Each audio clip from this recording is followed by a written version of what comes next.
하나님의 말씀은 마태복음 13장 1에서 9절입니다. 하나님의 말씀 마태복음 13장 1에서 9절. 다 같이 한 목소리로 읽겠습니다. 시작. 그날 예수께서 집에서 나가사 바닷가에 앉으시매 큰 무리가 그에게로 모여들거늘 예수께서 배에 올라가 앉으시고 온 무리는 해변에 서 있더니 예수께서 비유로 여러 가지를 그들에게 말씀하여 이르시되 씨를 뿌리는 자가 뿌리러 나가서 뿌릴새 덜어는 길가에 떨어짐에 새들이 와서 먹어버렸고 덜어는 흙이 얇은 돌밭에 떨어짐에 흙이 깊지 아니하므로 곧 싹이 나오나 해가 돋은 후에 타서 뿌리가 없으므로 말랐고 덜어는 가시떨기 위에 떨어짐에 가시가 자라서 기운을 막았고 덜어는 좋은 땅에 떨어짐에 어떤 것은 100배 어떤 것은 60배 어떤 것은 30배의 결실을 하였느니라. 귀 있는 자는 들으라 하시니라. 아멘. 사랑하는 주님, 오늘도 주의 말씀 앞에 서게 하시니 감사합니다. 주의 음성 들려주시고 주의 마음 알게 하시며 우리를 향한 당신의 뜻 가운데에서 살아갈 수 있도록 인도하여 주시옵소서. 들을 길 허락하여 주시고 깨닫는 마음과 말씀을 받아 열매 맺는 좋은 마음을 우리에게 허락하여 주시옵소서. 말씀을 전하는 종을 긍휼히 여겨주셔서 성령으로 충만케 하시고 주의 능력 가운데 말씀을 잘 전할 수 있도록 인도하여 주시옵소서. 성령님 이 시간에 운행하여 주시고 하늘 문을 열어 함께하여 주시옵소서. 예수님의 이름으로 기도합니다. 아멘.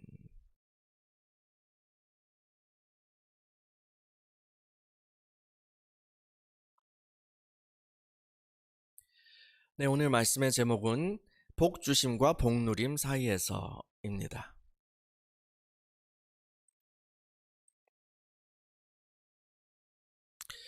여러분, 복은 어디서 올까요? 복. 그 복의 근원은 어디일까요? 우리는 알고 있죠. 그런 찬양도 우리는 하잖아요. 복의 근원 강림하사. 그래요. 복은요.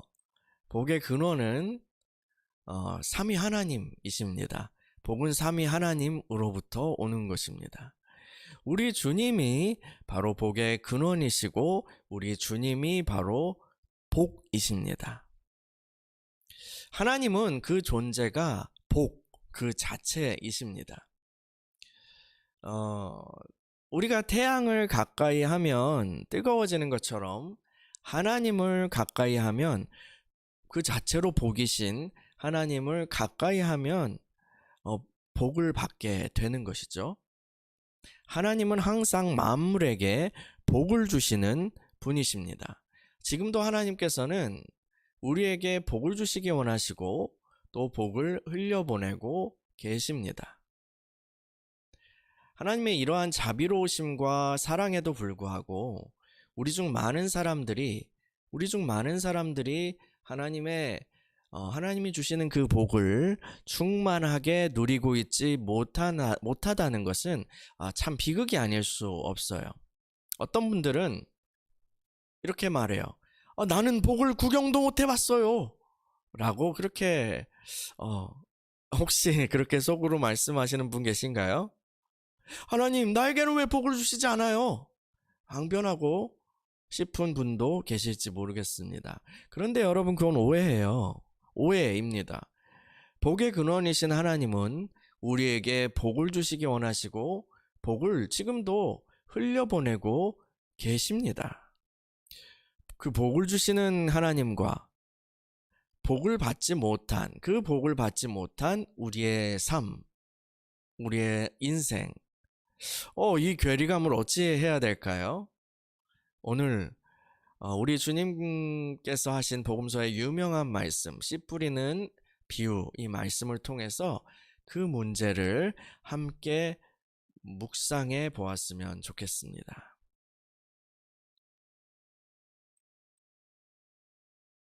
첫 번째로, 씨는 곧 복되게 하는 말씀. 이 씨 뿌리는 비유를 여러 가지 관점에서 해석하고요, 또 적용해 볼 수 있을 거예요. 구원의 관점에서 볼 수도 있고 또 치유의 관점에서 볼 수도 있을 거예요. 또 선교의 관점에서도 볼 수 있겠죠. 사역이나.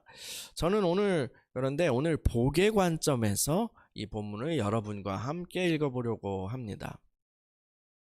예수님께서 천국, 그러니까 하나님의 나라, 하나님의 왕국에 대해서 가르치시기 위해서 여러 가지 비유들을 사용하시잖아요.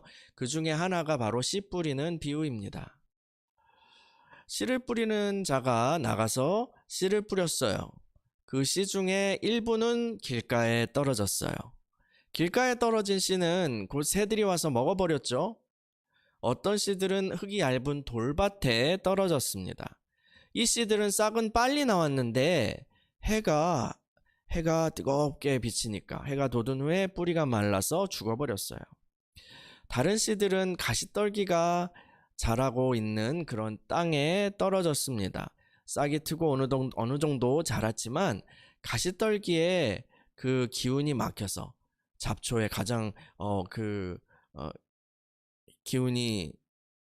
잡초의 기운이 막혀서 열매를 맺을 만큼 자라지 못하고 중간에 막혀버렸어요.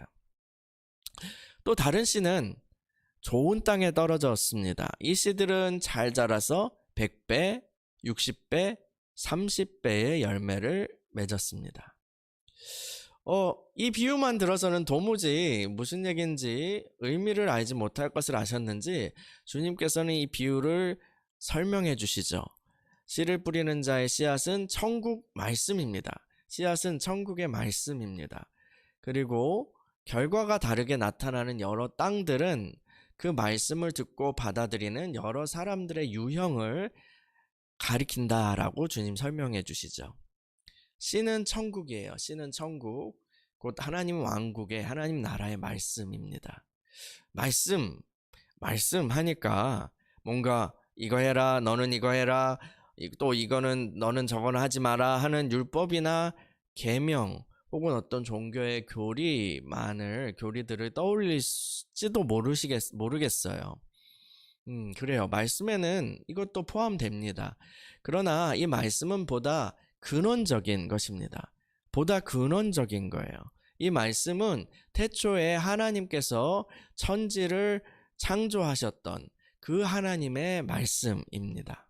빛이 있으라 하심에 빛이 있었던 그 말씀이요. 그 말씀이 선포될 때에 온 우주와 지구와 또 생물들이 창조되었죠. 혼돈과 흑암의 세계가 그 말씀을 받을 때에 아름답고 질서 있는 세계로 창조되었습니다. 하나님께서는 이 세상을 창조하시고 참 좋다라고 말씀하셨죠. 씨를 뿌리신다는 것은요, 이 비유에서 씨를 뿌리신다는 것은 이 말씀을 다시 우리에게 보내신다는 거예요. 근데 왜 다시 이 말씀을 보내셔야 했을까요? 처음 창조되었던 세상은 정말 아름다웠습니다. 하나님 보시기에 참 좋았죠. 그런데 사탄의 계략과 인간의 불순종으로 그 참 좋았던 그 세상은 망가져 버렸습니다. 이 세계는 폭력과 탐욕이 지배하는 그런 세상이 되어 버렸습니다. 다시 혼돈과 흑암의 세계로 돌아가 버린 거죠. 이 세상을 사는 사람들은 그래서 어둠 속에서 신음하고 하나님을 원망합니다. 혹은 하나님의 존재를 부정하죠. 그러나 하나님께서는 이 반역적이고 어리석은 인류를 긍휼히 여기셨습니다. 그리고 포기하지 않으셨어요. 다시 한번 그분의 말씀을 보내십니다. 이 세상을 회복하시고 다시 새롭게 재창조하시기 위해서입니다. 참 좋다, 보시기에 참 좋다라고 하셨던 그 복된 상태로 다시 새롭게 하시기 위함입니다. 그래서 이 씨는 곧 회복의 말씀입니다. 참 좋게 하시는 그런 말씀이에요.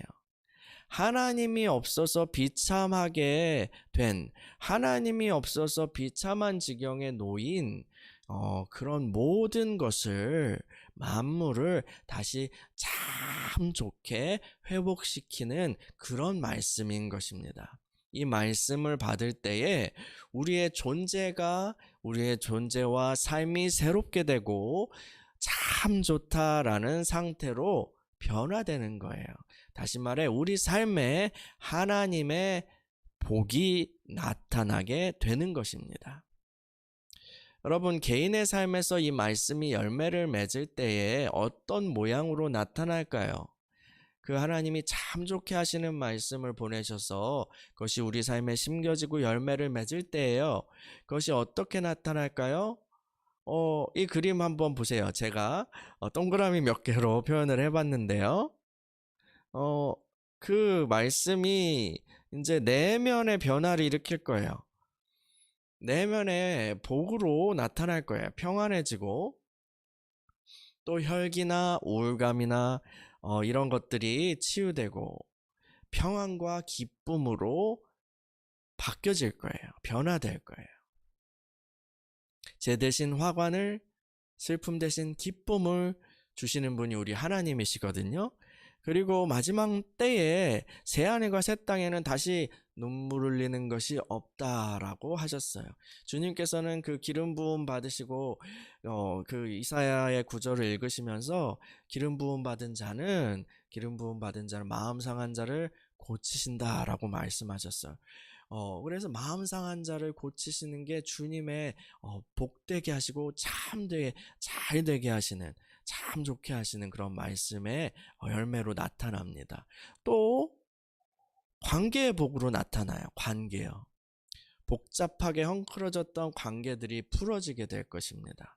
나의 원수였던 자들이 나를 돕는 자들로 변하게 될 거예요. 그런 열매들이 나타나죠. 또 건강의 복으로 나타날 거예요. 원인 불명의 질병들이 사라지고 늘 피로했던 몸에 생기가 돌고 또 막 몸에 여러 가지 막 막혀있던 것들이 다시 제대로 돌기 시작하고 하나님께서 그 이스라엘 백성에게 뭐라고 하셨어요? 내 길로 갈 때에 애굽에서 내렸던 그 질병들은 하나도 너희에게 내리지 않을 거야 라고 말씀하셨죠. 그래서 여호와 라파, 치유의 하나님 이란 이름을 계시하셨잖아요. 건강의 복으로도 나타납니다. 몸의 복으로요. 몸 건강해야 주의 일도 하거든요. 재정의 복으로도 나타나요. 말씀에 변화되고 하면 재정의 영역에서도 복으로 나타납니다. 정말 쪼들리고 힘들었던 삶을 탈출하게 되는 거예요.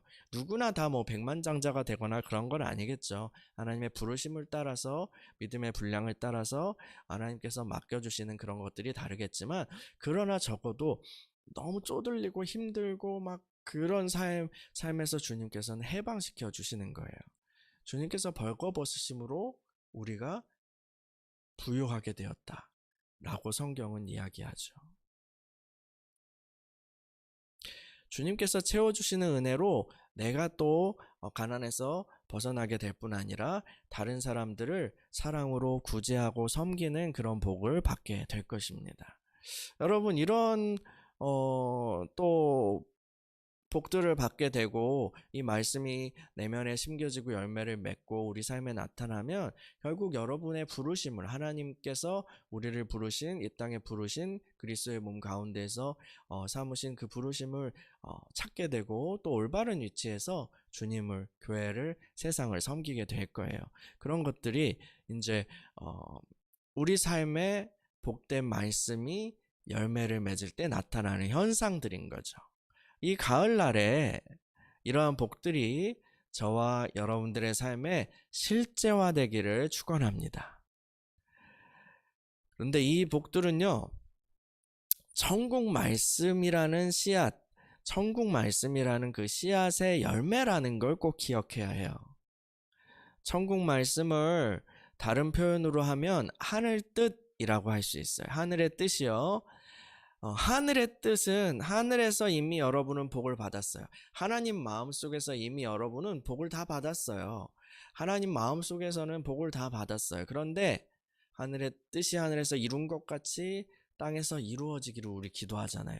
주님이 그렇게 기도하라 말씀하셨죠. 그 뜻이 땅에서 이루어져야지 정말 우리의 삶에, 우리의 몸으로 사는 삶의 변화가 일어나는 거예요.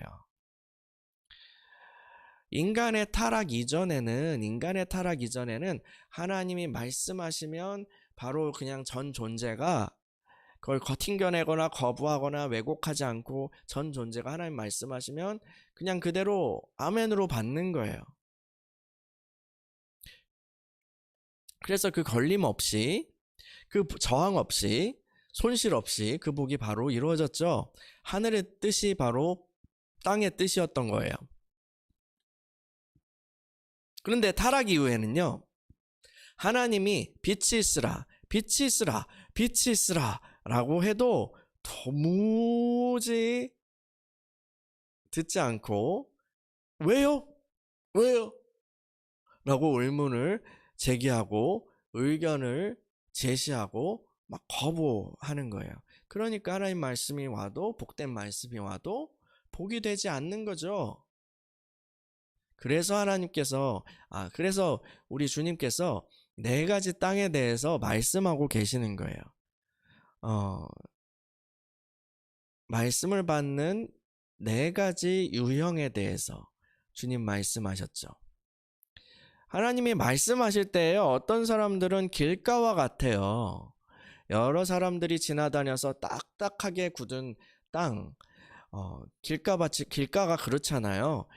그런 땅과 같이 이 시스템이 자기 생각과 세속적인 마음들로 완전히 가득 차 있는 거예요. 다 가득 차 있어요. 하나님의 말씀이, 하나님의 은혜가 들어갈 틈이 없어요. 너무 보안이 철저합니다. 주님이 귀에 대고 얘야! 하고 크게 외치셔도 들리지가 않아요. 하나님이 그를 회복시키시려고 쾅쾅쾅 하고 마음문을 두드리시지만 오히려 뭐야 왜 이렇게 시끄러워, 내 음악 듣는데 왜 이렇게 시끄러워, 나 게임하고 있는데 왜 이렇게 시끄러워 하고 주님께 반항하는 마음만 커지죠. 그 우주가 날 성가시게 이런 느낌으로요. 또 돌박과 같은 사람도 있습니다. 이들은 말씀에 처음에 은혜를 받는 것 같아요. 그러나 기분 좋게 하는 말씀만 들어요. 처음에 처음 볼 때는 보안이 별로 없는 것 같은데 필터링이 되는 거예요. 기분 좋게 하는 말씀만 듣는 거예요.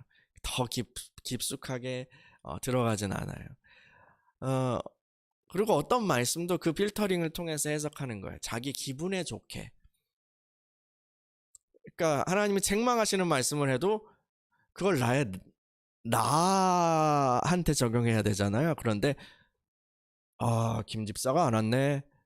그 말씀을 들어야 되는데 김 집사가 안 왔네. 이러면서 자기 기분에 좋게 재해석하는 거죠. 하나님은 늘 자기 편이다 라고 근거 없는 자신감을 가지고 그렇게 생각하면서 의기양양하게 신앙생활을 해요. 이런 사람들은요. 그런데 주님이 강한 진리의 빛으로 그 사람의 심령을 비출 때에 그는 깜짝 놀라서 도망가게 됩니다. 거기까지는 아닌데요. 나 여기까지는 기대하지 않았는데요. 하면서 도망가죠. 또 3번째 유형이 있어요. 가시떨기 위에 떨어진 씨앗은 이런 유형인데요. 말씀을 진지하게 받아서 어떻게든 아멘이 되어보려고 합니다. 그런데 말씀을 받아서 이제 싹을 틔우고 자라는 과정에서 그것을 실천하려고 하고 그걸 붙드는 과정에서 낙오하는 거예요. 하나님만 100% 의지하는 그런 믿음의 싸움에서 밀리는 거죠. 이전에 잡고 있던, 이미 그 마음밭에서 이미 털을 잡고 있던 그런 존재들이 텃세를 부리는 거예요. 마음에 걱정과 탐심, 그런 것들이 견고하게 자리 잡고 있는 거예요. 이것들은 세상과 연결되고 마귀와 연결되어 있는 거죠. 세상에서는 어떤 메시지를 줘요? 계속 두려움을 주고 불안함을 주고 탐욕의 길을 부추기고 하죠.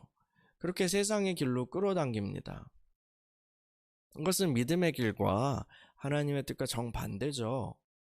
그것이 복의 근원이신 하나님과 정반대 길로 멀어지는 건데도 불안과 탐심 때문에 믿음을 희석시키고 말아요. 타협하고 말아요.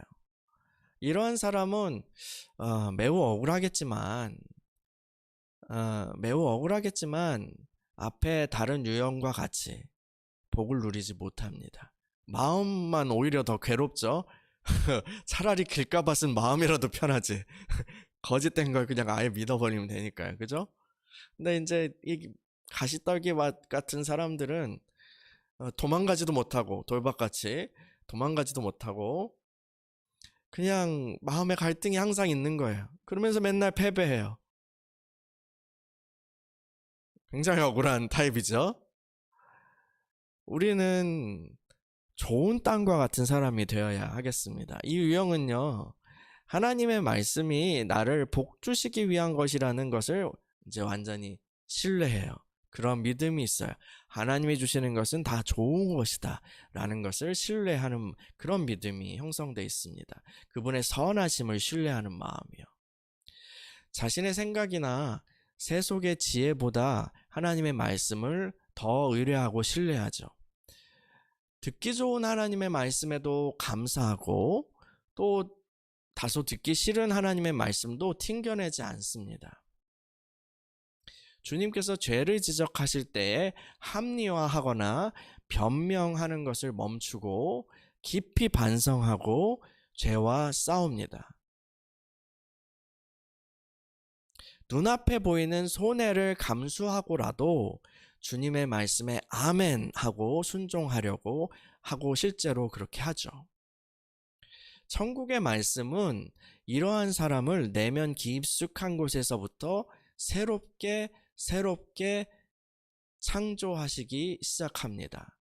그래서 그 사람의 보이지 않는 영역들이 참 좋게 변화될 때에 그 사람의 보이는 영역들도 조금씩 참 좋게 회복되기 시작해요. 그래서 어느 정도 이제 그것들이 주님의 시스템이 그 마음 가운데 그 존재 가운데 자리 잡기 시작하면 참 좋은 주님의 복된 시스템이 그 사람의 삶의 구조를 바꾸기 시작하고 어느 정도 그것들이 차게 되면 이제 하나님의 복이 이 사람을 타고 흐르게 돼요.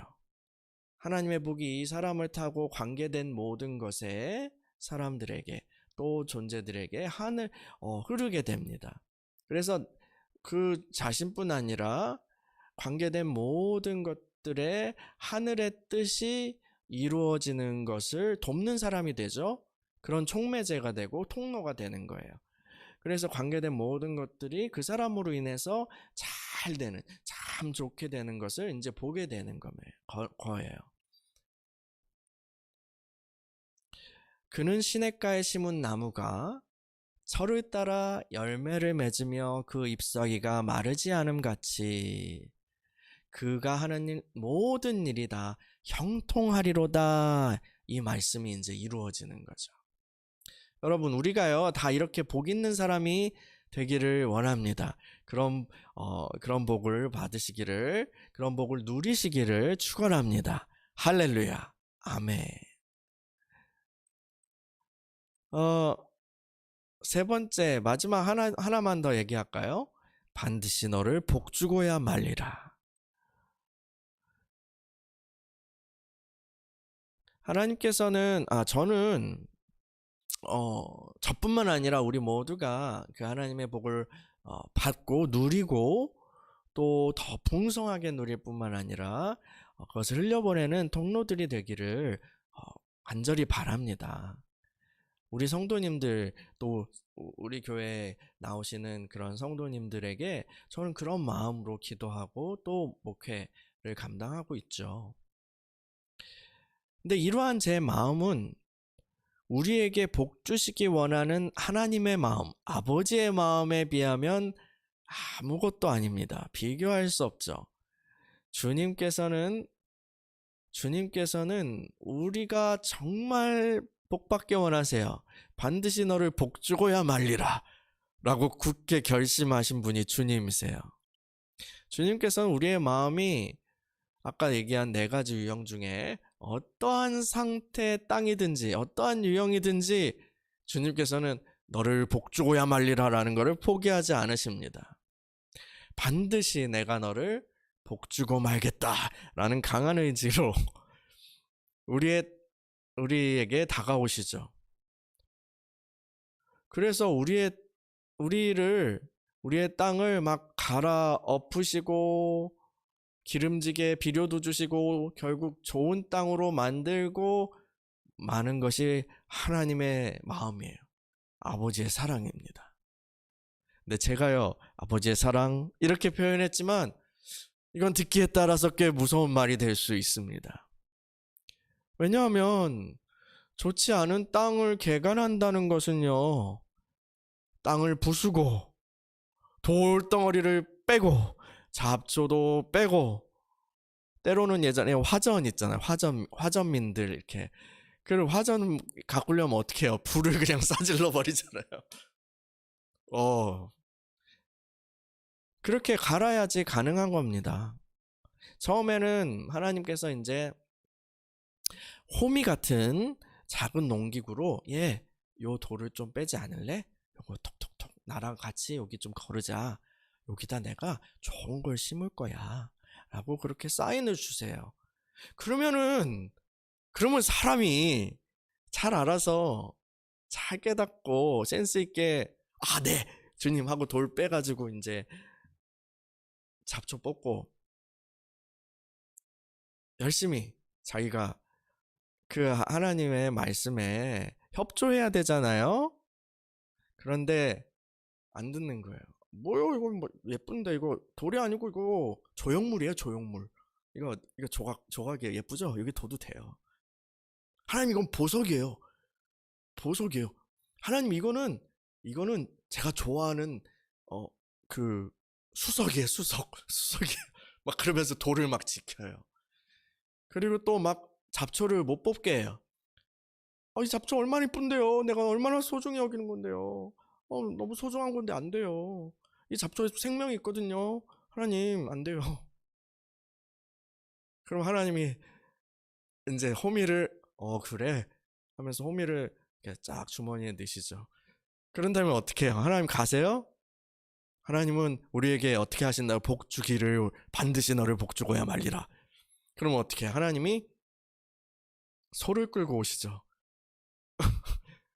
소를 끌고 오셔서 이제 밭을 가려고 이렇게 막 하십니다. 밭을 가시죠.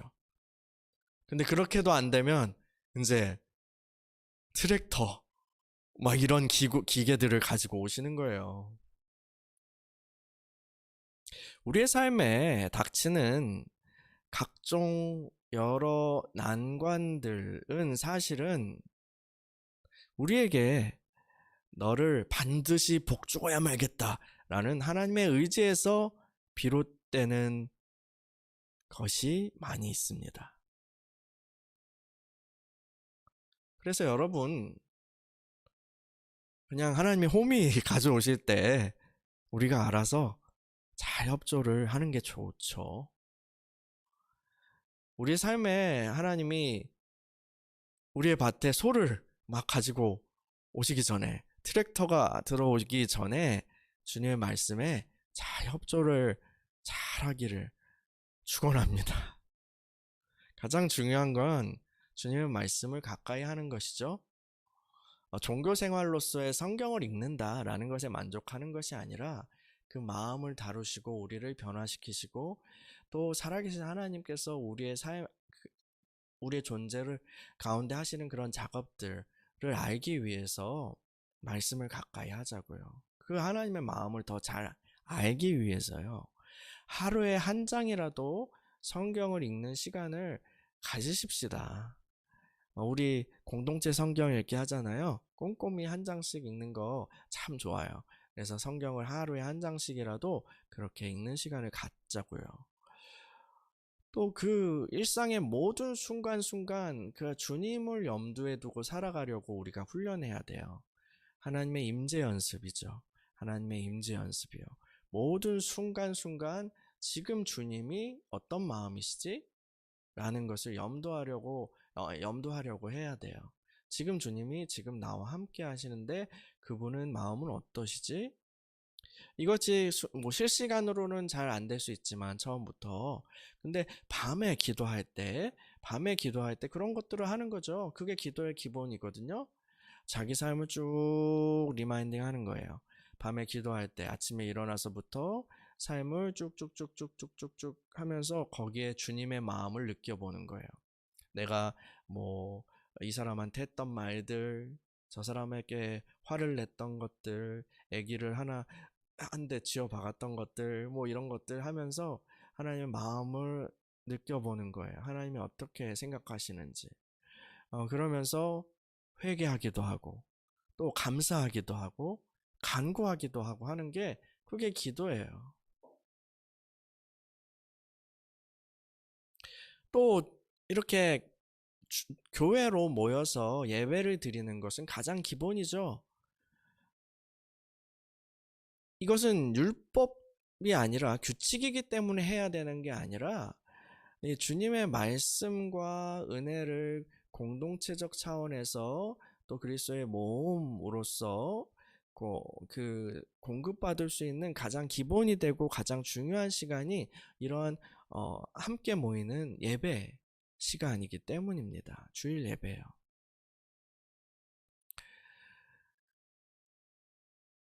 우리는 주님의 말씀의 그 사역에 좋은 마음으로 협조를 해가야 돼요.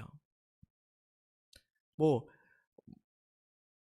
설교자에게 은혜 받았습니다 하고 이렇게 악수해주고 이렇게 웃어주는 그것을 말씀드리는 게 아니라 주님의 말씀이 나에게 오늘 하시는 말씀을 붙잡았다면 그것을 들었다면 그것을 잊어버리지 않고 고민해야 되는 거죠. 품어야 되는 거죠. 그리고 그 주제를 염두에 두고 내 삶에 어떻게 말씀하시는지 어떻게 이루어 가시는지 살펴야 되는 거예요. 그리고 적극적으로 협조해 가야죠. 그분이 원하시는 게 뭔지, 그분이 기뻐하시는 게 뭔지, 내 안에 어떤 요소들을 제거하고 또 어떤 요소들을 채우기를 원하시는지 민감하게 우리가 반응해 갈 때, 우리는 더 주님의 복주심과 우리의 복누림이라는 이 간격이 점점 더 좁혀질 거예요. 말씀으로 듣고 우리가 주님 성령으로 인도함 받고 말씀으로 듣고 영적으로 풀어야지 실제로 우리의 몸으로 환경에서 그렇게 가르침을 받는 것, 교훈을 받는 것, 굴리시는 것이 매우 줄어들게 되는 거죠. 이것이 연단을 받은 영적인 교사들의 공통적인 외침입니다. 여러분, 주님의 말씀을 가까이 하고 주님의 말씀에 협조하여서 주님이 주시는 큰 복으로 열매 맺는 저와 여러분이 되시기를 축원합니다. 그래서 참 좋게 되는 주님의 말씀 받아서 버리지 마시고 참 좋게 되는 열매도 맺는 저와 여러분이 되기를 축원합니다. 우리 같이 기도할까요? 각자 받은 말씀을 가지고 기도하겠습니다.